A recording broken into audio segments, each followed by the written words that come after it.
Hello everyone, எல்லாருக்கும் இயேசு கிறிஸ்துவின் நாமத்தில் சர்வதேச பெண்கள் தின வாழ்த்துக்கள் நான் சொல்லிக்கிறேன். இந்த நாளில் கூட பெண்களுக்கான ஒரு ஸ்பெஷல் டே இல்லையா? எல்லோரும் ஆஃபீஸில் போயிட்டு செட் ட்ரெஸ் எடுத்திருப்போம், கோலப் போட்டி, அப்புறம் குக்கிங் காம்படிஷன், அந்த மாதிரி நிறைய காம்படிஷனில் வின் பண்ணியிருப்போம். ஸோ நிறைய விஷயங்கள் நடந்திருக்கும். அதெல்லாம் தாண்டி இன்றைக்கி நம்மளுடைய மேன்மை என்ன அப்படின்ற ஒரு காரியத்தை நம்ம சிந்திக்கிறதுக்காக இந்த காணொளி மூலமாக உங்களை நான் சந்திக்கிறேன். எனக்கு கொடுக்கப்பட்ட டாபிக் மென்மையும் அதற்குள் மறைந்திருக்கும் மேன்மையும். இங்கிலீஷில் பார்த்திங்கன்னா ஜென்டில்னஸ் அண்ட் கிரேட்னஸ் அப்படின்னு வச்சுக்கலாம். ஸோ கர்த்தர் எனக்கு கொடுத்த இந்த வாய்ப்புக்காக நான் அவரை துதிக்கிறேன். This is the first time I'm sharing the word of God. So இது எதுவும் குறைகள் இருந்தாலும் அதை நீங்கள் பொறுத்து கொள்ளணும். இதை நான் ஃபர்ஸ்ட் டைமாக பண்ணுறதுனால கர்த்தருக்கு மகிமை உண்டாவதாக. இந்த ஜென்டில்னஸ்ன்ற வார்த்தை பைபிளில் எங்கே இருக்குது அப்படின்னு பார்த்தீங்க அப்படின்னா, கலாத்தியர் 5:22 and 23 ஆவியின் கனியை பற்றி சொல்லியிருக்காங்க. ஃப்ரூட் ஆஃப் ஸ்பிரிட் அப்படின்னு. ஸோ ஆவியின் கனி என்னென்ன அப்படின்னா 9 ஃப்ரூட்ஸ் இருக்குது அப்படின்னு சொல்லி பார்க்குறோம். அதில் என்ன சொல்லியிருக்கு அப்படின்னா, ஆவியின் கனியோ அன்பு, சந்தோஷம், சமாதானம், நீடிய பொறுமை, தயவு, நற்குணம், விசுவாசம், சாந்தம், இச்சையடக்கம், இப்படிப்பட்டவைகளுக்கு விரோதமான பிரமாணம் ஒன்றுமில்லை அப்படின்ட்டு. அதில் 23வது வசனத்தில் சாந்தம் அப்படின்னு ஒரு வேர்டு இருக்குது. அதைத்தான் ஆங்கிலத்தில் ஜென்டில்னஸ் அப்படின்னு சொல்லியிருக்காங்க. இது சாந்தம்ன்றது மீக்னஸ் அப்படின்ற ஒரு வேர்டு கூடயும் கனெக்ட் ஆகிருக்கும். பட் இது ரெண்டுமே மோரார்லெஸ் சேம் தான். பட் இந்த மென்மை அப்படின்றத நம்ம தமிழில் எடுத்துக்கலாம், அந்த ஜென்டில்னஸ் அப்படின்ற வேர்டுக்கு. ஸோ இந்த மென்மையை பற்றி நம்ம பார்க்கணும். ஏன்னா அந்த மென்மை பெண்களுக்கு கொடுக்கப்பட்டிருக்கிற ஒரு பிரத்யேகமான ஒரு குணம். இது சில பெண்களுக்கு இருக்கலாம், இல்லாமலும் இருக்கலாம். ஆனால் இது நம்மளோட நேச்சுரல் கேரக்டர்.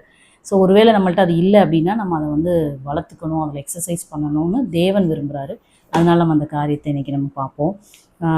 இது ஒரு கேரக்டர் ஆஃப் கிரைஸ்ட் அப்படின்னு சொல்லலாம்.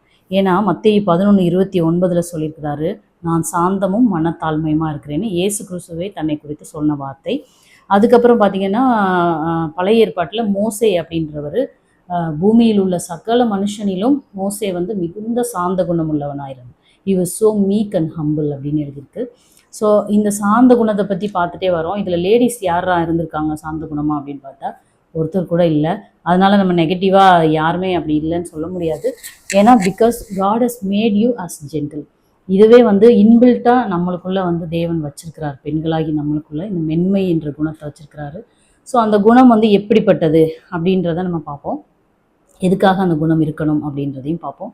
அதுக்கப்புறம் மேன்மை அப்படின்ற டாப்பிக்கில் யாரை தேவன் மென்மையான பெண்களை, அநேக பெண்களை பைபிளில் மேன்மைப்படுத்தியிருக்கிறார். அந்த மேன்மைப்படுத்தினவங்கள ஒரு 2 பேரை மட்டும் இன்றைக்கி நம்ம பார்ப்போம். ஸோ மென்மை குறித்து இன்னொரு வசனத்தில் என்ன சொல்லியிருக்கு அப்படின்னா, 1 பேதுருவில் 3:3 சொல்லியிருக்கு, இந்த வெளிப்புறமான அலங்கரிப்பு உங்களுக்கு அலங்காரமாக இராமல் சாந்தமும் இருதயத்தில் மறைந்திருக்கிற அழியாத அலங்கரிப்பாக இருக்கிற சாந்தமும் அமைதலும் உள்ள ஆவியாகிய இருதயத்தில் மறைந்திருக்கிற குணமே உங்களுக்கு அலங்காரமாக இருக்க கடவுது அப்படின்ட்டு. ஸோ நம்ம நிறைய மேக்கப் போடலாம், அது அவுட்வேர்டு அப்பியரன்ஸ்க்காக நம்ம நிறைய விஷயங்கள் பண்ணுறோம். அதெல்லாம் உங்களை மேன்மையாக காமிக்காது. இது தேவனுடைய பார்வையில் விலையேற பெற்றதாக இருக்கிறது எது அப்படின்னா, சாந்தமும் இந்த அமைதலும் உள்ள ஆவியாகிய இருதயத்தில் மறைந்திருக்கிற இந்த குணம். It is the gentleness I'm talking about. இந்த ஜென்டில்னஸ் இருதயத்தில் மறைந்திருக்கிற ஒரு குணம். சில பேர் வெளியில் அப்படியே சாஃப்டாக பேசுவாங்க, அப்படியே ரொம்ப மெதுவாக பேசுவாங்க. இதை பார்த்தோன்னே ஆஹா ரொம்ப சாந்தமாக இருக்காங்களா அப்படின்னு நம்ம நினச்சோன்னா, ஆக்சுவலாக அவங்க பார்த்திங்கன்னா உள்ளத்தில் பச்சிக்கிற ஓநாய்களை போல் இருப்பாங்க.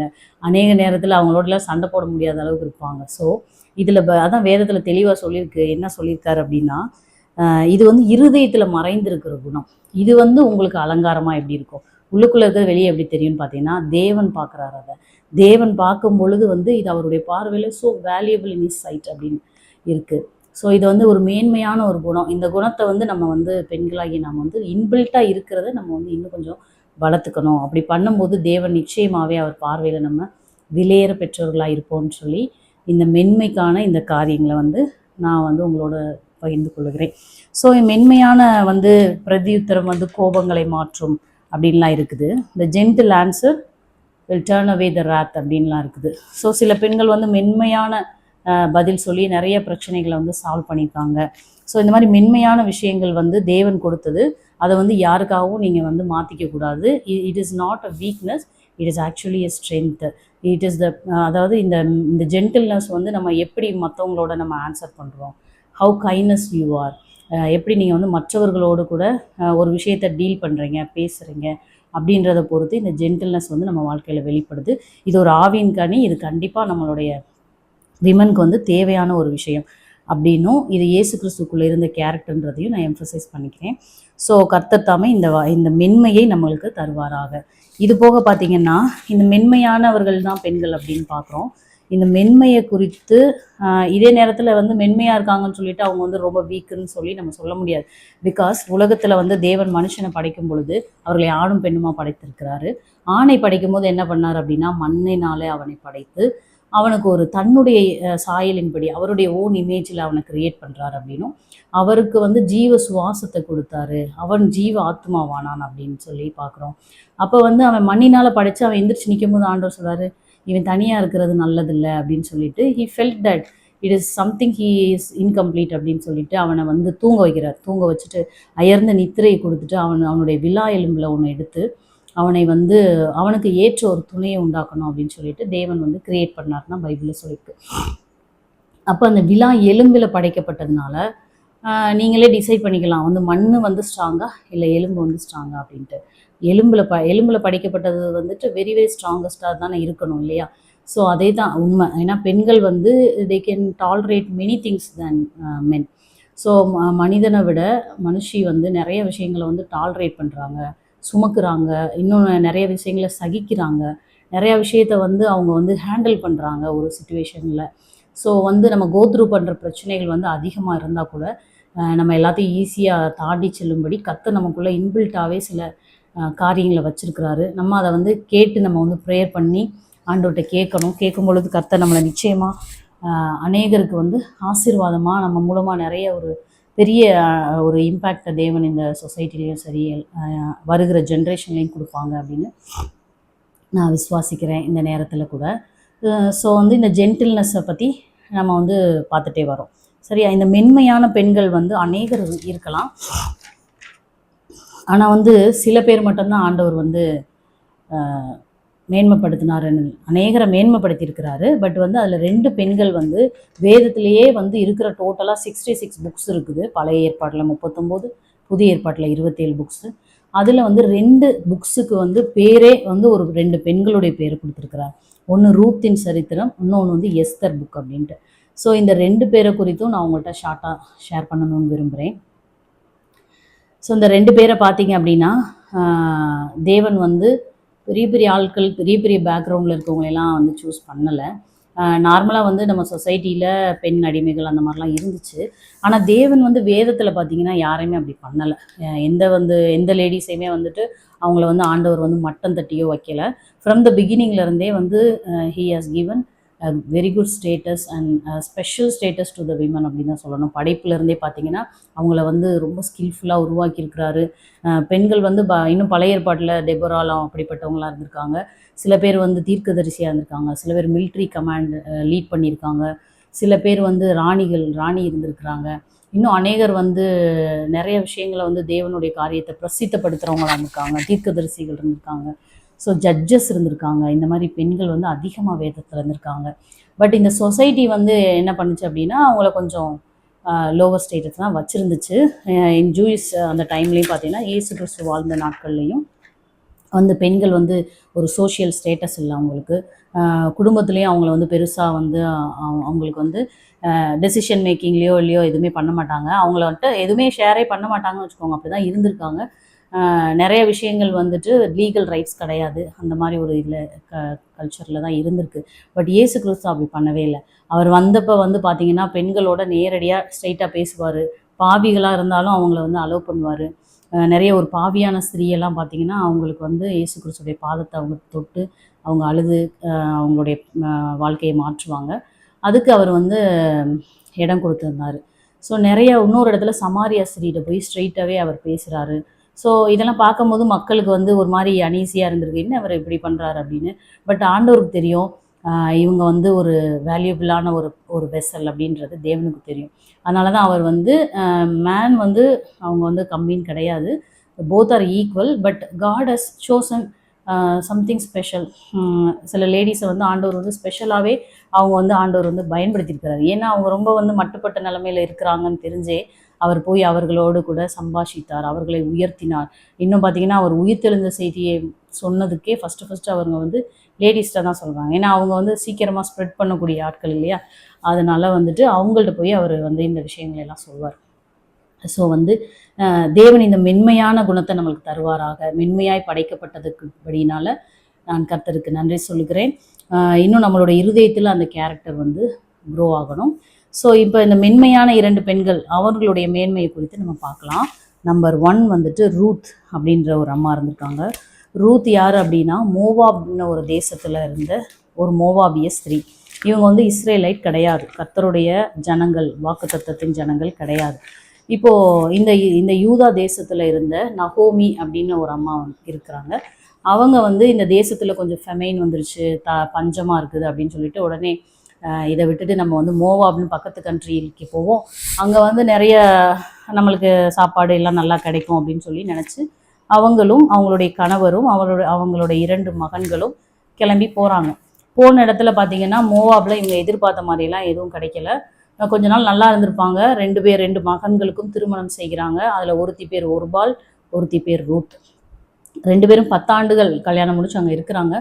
அதுக்கப்புறம் பார்த்தீங்கன்னா அங்கே எல்லாருமே இறந்துடுறாங்க. அந்த நகோமியோட ஹஸ்பண்டும் இறந்துடுறாரு, நகோமியோட 2 மகன்களும் இறந்துடுறாங்க. இப்போ அந்த அம்மாவுக்கு இருக்கிறது 2 மருமகள்கள் மாத்திரம்தான், குழந்தைகள் இல்லை.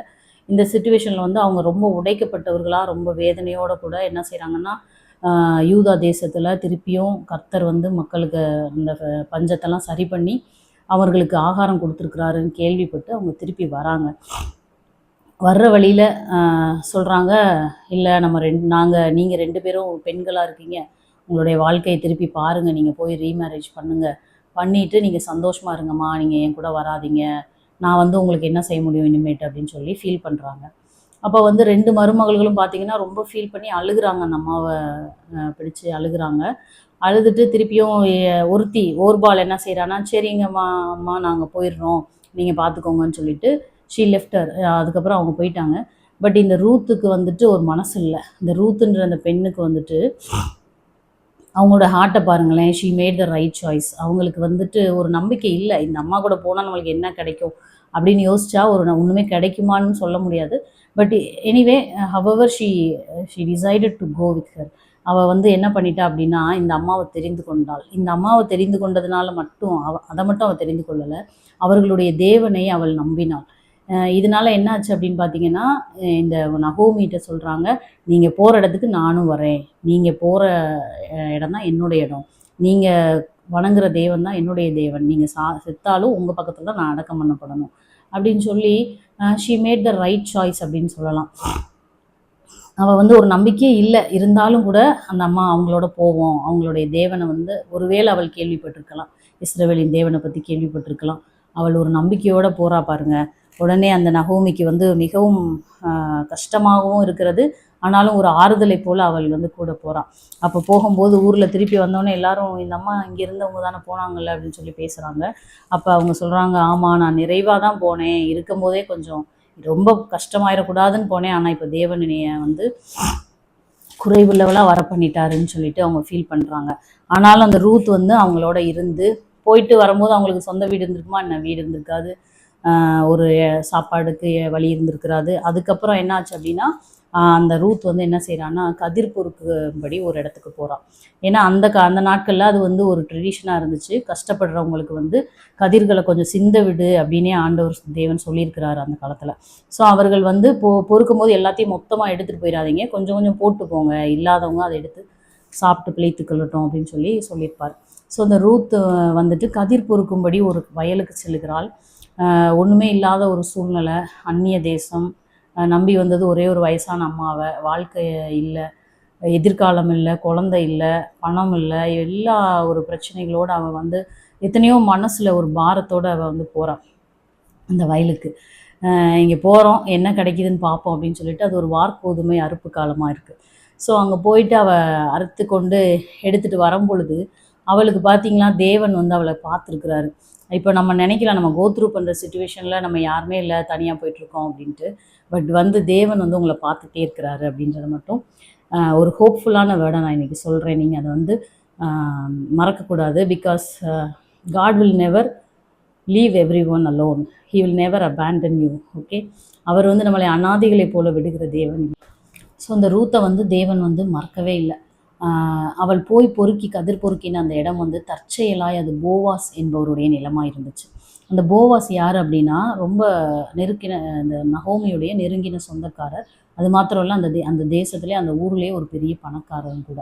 அப்புறம் அது கர்த்தருக்கு பயப்பட்டு நடக்கிற ஒரு நீதிமானாக இருந்தார் அவர்.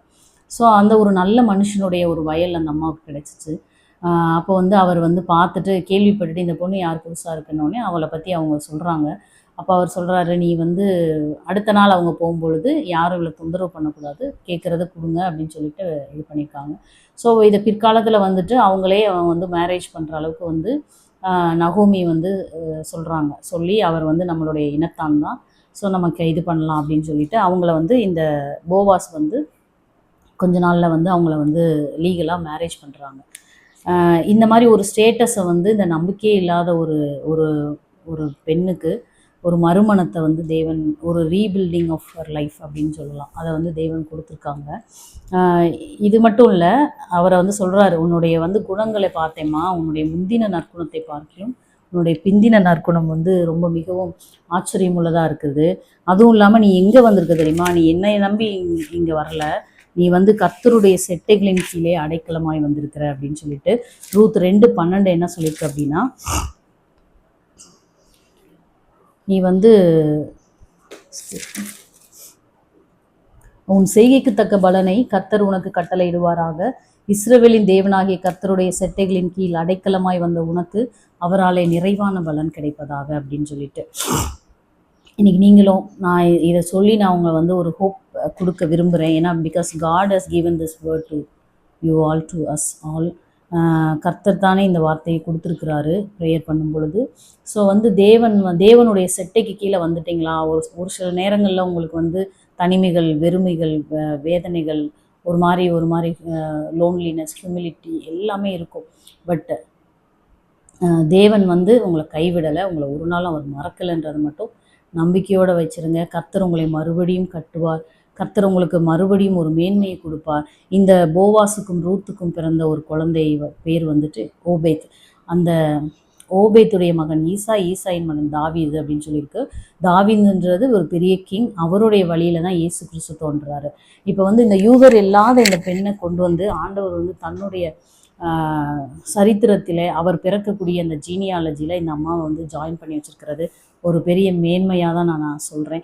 ஏன்னா வந்து ஒரு தனியாக இருந்தாங்க, மோவாப் தேசத்துக்காரங்க ஒரு சபிக்கப்பட்ட ஒரு தேசம், வேதத்தின்படி மோவாப்ன்றது ஒரு கர்ஸான ஒரு தேசம். ஆனால் அங்கேருந்து வந்த இந்த பெண்ணை வந்து தேவன் கொண்டு வந்து ஒரு அந்த யூதா கண்ட்ரியில் இருக்கிற அந்த போவாஸுடன் இணைத்து தேவன் ஒரு திட்டம் வைத்திருந்தார் பாருங்க முன்னாடியே அவங்க மேலே. அது நிமித்தமாய் கர்த்தர் இந்த ரூத்தை மேன்மைப்படுத்தியிருக்கிறார். அந்த மென்மையான அந்த மகளை, அந்த பெண்ணை வந்து தேவன் மேன்மையை கொடுத்துருக்கிறார் அப்படின்னு சொல்லிட்டு இந்த ஒரு நம்பிக்கையூட்டும் வார்த்தையாக நான் இதை கர்த்தருடைய நாமத்தினால் உங்களுக்கு சொல்லுகிறேன். கர்த்தர் உங்களையும் மறுபடியும் கட்டுவார், மேன்மைப்படுத்துவார். அதுக்கப்புறம் பார்த்தீங்கன்னா எஸ்தர் அப்படின்ற ஒரு பெண்ணை பற்றி பார்க்குறோம். இவங்களை பார்த்திங்கன்னா இவங்களோட சரித்திரம் வந்து ரொம்பவும், இவங்களோட பின்னணியம், பேக்ரவுண்ட் ஆஃபர் ஃபேமிலி இதெல்லாம் பார்த்திங்கன்னா ரொம்ப கஷ்டம். அவனு தாயும் இல்லை, தகப்பனும் இல்லை. பாபிலோன் தேசத்துக்காரங்க வந்து எல்லாத்தையும் பிடிச்சிட்டு வராங்க, சிறையிருப்பாக பிடிச்சிட்டு வரும்பொழுது இந்த மொர்தெக்காய் அப்படின்ற ஒருத்தர் கூட தான் இந்த அம்மா வந்து வராங்க. இந்த எஸ்தர் ஒரு குழந்தையாக இருக்கும் பொழுது வர்றாங்க. இவருடைய சிறிய தகப்பன், சித்தப்பா பொண்ணு தான் இந்த எஸ்தர். மொர்தெக்காய் அவருடைய சித்தப்பா பொண்ணு எஸ்தர். இவங்களுக்கு தாய் கிடையாது, தகப்பன் கிடையாது. இதனால் இவங்க இந்த கசின் பிரதர் தான் அவங்கள வந்து வளர்க்குறாங்க. கசின் ஒரு அண்ணன் மாதிரி இருக்கிறவங்க தான் அவளை வந்து வளர்க்குறாங்க. ஸோ இவளுடைய ஸ்டேட்டஸை பார்த்திங்கன்னா ஒன்றுமே கிடையாது. இன்னொன்று அடிமையாக ஒரு தேசத்துக்கு போயிருக்காங்க, அங்கே எதுவுமே இவங்க பேசக்கூட முடியாது. இந்த எஸ்தர் புஸ்தகத்தில் பார்த்திங்கன்னா இந்து தேசம் முதல் எத்தியோப்பியா தேசம் வரைக்கும் அப்படின்னு சொல்லப்பட்டிருக்கு. ஸோ வந்து இந்தியா டு எத்தியோப்பியா அப்படின்னு 127 நாடுகளுக்கும் ஒரு மன்னன் அரசாங்கிட்டு இருந்தார், அகாஸ்வேரு அப்படின்ற மன்னன். அவரோட வாழ்க்கையில் வந்து ஒரு வஸ்தின்னு ஒரு மனைவி இருந்தாங்க, ராணி இருந்தாங்க. ஒரு பெரிய விருந்து பண்ணிகிட்டு இருக்கிறாங்க ஒரு ஒரு செலிப்ரேஷன் டைமில். இந்த வஸ்திக்கு வந்து நிறைய ஃப்ரெண்ட்ஸ் இருக்கிறாங்க, நல்ல ஒரு ஸ்டேட்டஸில் இருக்கிறாங்க, மிகவும் அழகான ஒரு மகாராணியார். இப்படி இருக்கும் பொழுது என்ன ஆச்சு அப்படின்னா, அந்த அம்மா வந்துட்டு ஒரு ஃபங்க்ஷன் அப்போ வந்து இந்த அகாஸ்வேரு நல்லா ஒரு வஸ்தி வந்து பயங்கர அழகானவள் அப்படின்றதுனால அவருடைய ஃப்ரெண்ட்ஸு, அவருடைய பக்கத்து நாட்டு ராஜாக்கள், கெஸ்ட் எல்லாரையும் கூப்பிட்டு ஒரு பெரிய செலிப்ரேஷன் பண்ணுறாரு. அப்போ வந்து வஸ்தி நீ வந்து நடனம் பண்ணணும் இவங்க முன்னாடி அப்படின்னு கூப்பிட்றாரு. வஸ்தி வந்து ஷீ வாஸ் டினைட் தட்.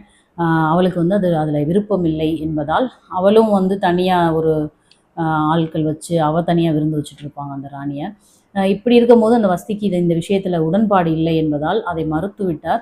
உடனே இந்த ராஜாவுக்கு கோவம் வந்துருச்சு. கூட இருந்தவங்களாம் சொல்கிறாங்க, இப்படி பண்ணிங்கன்னா தேசத்தில் இருக்க எல்லா பெண்களும் தங்களுடைய கணவனை மதிக்க மாட்டார்கள் என்று. ஸோ அதனால் வந்து அந்த ராணின்ற ஸ்டேட்டஸை வந்து அவர் வந்து பறித்து கொண்டார்கள். ஸோ இதனால் வந்து வஸ்தி வந்து தன்னுடைய ஸ்தானத்திலேருந்து தள்ளப்படுகிறாள். இதுக்கப்புறம் பார்த்தீங்கன்னா அங்கே ஒரு வேக்கன்சி வருது. ஸோ இந்த ராணி வேக்கன்சிக்கு யார் எடுக்கிறது அப்படின்னு சொல்லி பார்த்துட்ருக்காங்க. பார்த்துட்டு இருக்கும்போது என்ன சொல்கிறாங்கன்னா, எல்லாரும் வந்து ராஜாட்ட சொல்கிறாங்க, எல்லாரும் தேசம் முழுவதும் போய் தேடலாம், கன்னிகைகள் நல்ல அழகானவர்கள் சிறந்தவர்களை நம்ம ராஜாவுக்காக கொண்டு வருவோம், கொண்டு வந்து அதில் நல்லா சூஸ் பண்ணி அவங்களுக்கு நல்லா மேக்கப்லாம் கொடுத்து அவங்கள வந்து கொஞ்சம் எல்லாமே கொடுத்து நல்லா அவங்கள அழகாக்கி பியூட்டிஃபை பண்ணி அதுக்கப்புறமா ராஜாவுக்கு பிடிச்சிருந்துச்சுன்னா ராஜாவுக்கு வந்து ராணியாக நம்ம ஏற்படுத்தலாம் அப்படின்னு சொல்லி ஒரு முடிவு எடுக்கிறார்கள். இது ராஜாவுக்கு சரி என்று கண்டது. இந்த விஷயம் வந்து மொர்தெகாய் வந்து அங்கே அரண்மனையில் தான் இருப்பார், ஏதோ ஒரு சின்ன வேலையில் இருந்துக்கிறாரு. ஸோ அரண்மனை வாசலில் இருப்பார் அவர் எப்பவும். ஸோ இவருக்கு வந்து காதில் வருது, ஓகே நம்மளும் போயிட்டு நம்ம பாப்பா வீட்டில் இருக்க அந்த எஸ்தர் பாப்பாவை வந்துட்டு நம்ம வந்து இவங்கக்கிட்ட ராஜா கிட்ட ஒரு ராணி ஆகிறதுக்கு அனுப்பி வைக்கலான்னு ஒரு நம்பிக்கை அவருக்கு. ஸோ அவங்களும் வந்துட்டு எஸ்தரும் வந்து நிற்கிறாள், எஸ்தர் கன்னிகையாக வந்து நிற்கிறாள். அப்போ இந்த எஸ்தரை பார்த்திங்கன்னா ரொம்ப சௌந்தரியம் உள்ளவள், அழகானவள். ஆனால் அவளுடைய பேக்ரவுண்டு வந்து ஒன்றுமே கிடையாது. ராஜாவுக்கு தெரிஞ்சிச்சுன்னா ராணி ஆக்குவாரா அப்படின்னு தெரியாது. அதனால் மொர்தெகாய் சொல்வார், நீ யூத குலம் அப்படின்றத நீ வந்து இந்த மாதிரி உன்னுடைய பேக்ரவுண்டை வந்து நீ சொல்ல வேண்டாம். அவர் வந்து ஒரு வேளை உன்னை பிடிச்சிருந்துச்சு அப்படின்னு சொல்லி கர்த்தர் உனக்கு தயவு கொடுத்தாருன்னா நீ போய் ராணி ஆகலாம், வாய்ப்பு இருக்குது அப்படின்னு சொல்லிட்டு ப்ரேயர் பண்ணி அவங்க போகிறாங்க. போகும்பொழுது பார்த்திங்கன்னா எஸ்தரை பார்த்தா ஒரு அடிமை பெண்ணாக கொண்டு போகப்பட்டவள் தான், ஆனால் வந்து அனாதையை போல இருந்தவள். ஆனால் அவளுக்கு எல்லா கண்களையும் தயவு கிடைக்கிது. பார்த்திங்கன்னா God's favour was on her.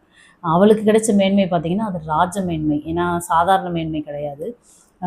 இந்த எஸ்தரை வந்து தேவன் வந்து இப்படி இந்த லெவலுக்கு வருவாங்களான்னு அவங்களே யோசிச்சிருக்க மாட்டாங்க. Because God has chosen her அப்படின்னு தான் சொல்லணும். God has created the vacancy for her alone அப்படின்னு சொல்லலாம். அந்த வேக்கன்சியே வந்து எஸ்தருக்காக தான் வந்து உருவானது போல் நம்மளுக்கு தெரியுது. ஸோ வந்துட்டு இந்த எஸ்தரை வந்து பார்க்குறாங்க. பார்க்கும் பொழுது அந்த அவங்களோட ஒரு ஹெட் இருப்பார் இல்லையா, அவங்கள கூட்டிகிட்டு வந்து ஃபஸ்ட்டு 6 months அவங்கள வந்து சாங்க்டிஃபை பண்ணணும், ப்யூரிஃபை பண்ணணும். நிறைய வெள்ளை போலம் அந்த மாதிரி காரியங்கள்லாம் அவங்களுக்கு கொடுப்பாங்க. நேச்சுரலாக நிறைய விஷயங்கள் கொடுத்து அவங்கள 6 months வந்து they have to be purified. அதுக்கப்புறம் 6 months they have to be beautified. அப்புறம் வந்து அவங்கள அந்த ஒரு பெண்கள் இல்லை, நிறையா பெண்களை வச்சு கன்னி மாடம் அப்படின்னு ஒரு இடத்துல வச்சு பராமரித்தார்கள். அப்போ வந்து அவங்கள வந்து அழகாக்கி ஒரு நாள் ராஜா வந்து டேர்ன் வரும் பொழுது அவங்க போய் நிற்கும் பொழுது ராஜாவுக்கு வந்து எல்லாரையும் பெண்களையும் விட எஸ்தரை வந்து ரொம்ப பிடிச்சிருக்கு. Because the grace, the favour, அதுதான் அவங்கள வந்து உயர்த்துச்சுன்னு சொல்லலாம். ஏன்னா வஸ்தி அளவுக்கு வந்து இவங்க பெரிய பேரழகின்னு கிடையாது, பட் தேவனுடைய பெரிய கிருபை வந்து அவங்க மேலே இருந்துச்சு. இந்த நாளில் கூட, இந்த விமென்ஸ் டேயில் கூட ஆண்டவர் தம்முடைய கிருபையை நம்ம மேலே வைத்திருக்கிறார் என்று சொல்லி நான் உங்களை உற்சாகப்படுத்த விரும்புகிறேன். ஸோ எஸ்தர் 2:17 என்ன சொல்லுதுன்னா, ராஜா சகல ஸ்திரீகளை பார்க்கிலும் எஸ்தர் மேல் அன்பு வைத்தான், சகல கன்னிகைகளை பார்க்கிலும் அவளுக்கு அவன் சமூகத்தில் அதிக தயையும் பட்சமும் கிடைத்தது. ஆகையால் அவன் ராஜ கிரீடத்தை அவள் சிரசின் மேல் வைத்து அவளை வஸ்தியின் ஸ்தானத்தில் பட்டத்து ஸ்திரீயாக்கினான் அப்படின்ட்டு. ஸோ இந்த ராஜ மேன்மையை வந்து தேவன் ஒரு அடிமையாய் வந்து ஒரு பெண்ணுக்கு கொடுத்துருக்குறா. இதெல்லாம் ஒரு கட்டுக்கதை போல் இருக்குது அப்படின்னு நீங்கள் நினைக்கலாம். இது எல்லாமே சரித்திரம் தான். இது எல்லாத்துக்குமே வந்து ப்ரூஃபும் இருக்குது, ஹிஸ்டாரிக்கல் பேக்ரவுண்டு இருக்குது. ஸோ தேவன் வந்து இந்த நாளில் வந்துட்டு இந்த 2 பெண்களையும் வந்து எவ்வளோ அழகாக மேன்மைப்படுத்தியிருக்கிறார் பாருங்க. இது மட்டும் இல்லை, மாதிரி நிறைய எக்ஸாம்பிள்ஸ் இருக்குது. ஆனால் இந்த 2 பேரையும் கர்த்தர் உணர்த்தினபடினால நான் இதை வந்து உங்களோட கூட ஷேர் பண்ணுறேன். இந்த ரூத் அவர்களுக்கு தேவன் கொடுத்து அவங்களுக்கு ஒரு ஸ்டேட்டஸை கொடுத்து அவங்கள வந்து தேவன் தன்னுடைய ஜீனியாலஜியில் அவங்க இணைக்கும்படி அவங்கள செய்தார். அதே போல் இந்த எஸ்தருக்கும் கர்த்தர் மேன்மையான ஒரு கிரீடத்தை, ஒரு ராஜ மேன்மையை கொடுத்தார். இப்படி நீங்கள் வந்து தனியாக கஷ்டப்படுறீங்க, தனியாக இருக்கீங்க, அம்மா அப்பா இல்லை, எனக்கு வந்து தேவன் மட்டும்தான் அப்படின்னு யாரெல்லாம் இருக்கீங்களோ, when the Lord is your hope, you will never be diminished, your light will never be diminished சொல்கிறேன் நான். Because your faces will be radiant. ஏன்னா கர்த்தரை நோக்கி பார்த்த முகங்கள் பிரகாசம் அடைந்தது. அவைகள் வந்து ஒரு நாளும் வெட்கப்பட்டே போனதே கிடையாது சரித்திரத்தில். ஸோ தேவனை நம்ம நம்புவோம். பெண்களாகி நாம் வந்து இந்த மென்மை, அந்த ஜென்டில்னஸை வந்து நம்ம வந்து ஒரு அலங்கரிப்பை போல இருதயத்தில் மறைந்திருக்கிற குணம். But it is evident, apparently visible by God. So கர்த்தர் வந்து அதை பார்க்குறாரு, ஆனால் வெளியில் வந்து அது தெரிகிறது இல்லை. ஸோ அந்த மாதிரியான ஒரு குணத்தை நமக்குள்ளே வளர்த்துக்கொள்ளணும்னு சொல்லிட்டு கர்த்தர் உங்களை மேன்மைப்படுத்துவார் அப்படின்ற ஒரு நல்ல விஷயத்தையும் நம்பிக்கையோடு கூட உங்களுக்கு சொல்லிக் கொள்கிறேன். மீண்டும் இயேசு கிறிஸ்துவின் நாமத்தில் சர்வதேச மகளிர் தின வாழ்த்துக்கள். தேங்க்யூ ஃபார் வாட்சிங். தேங்க்யூ.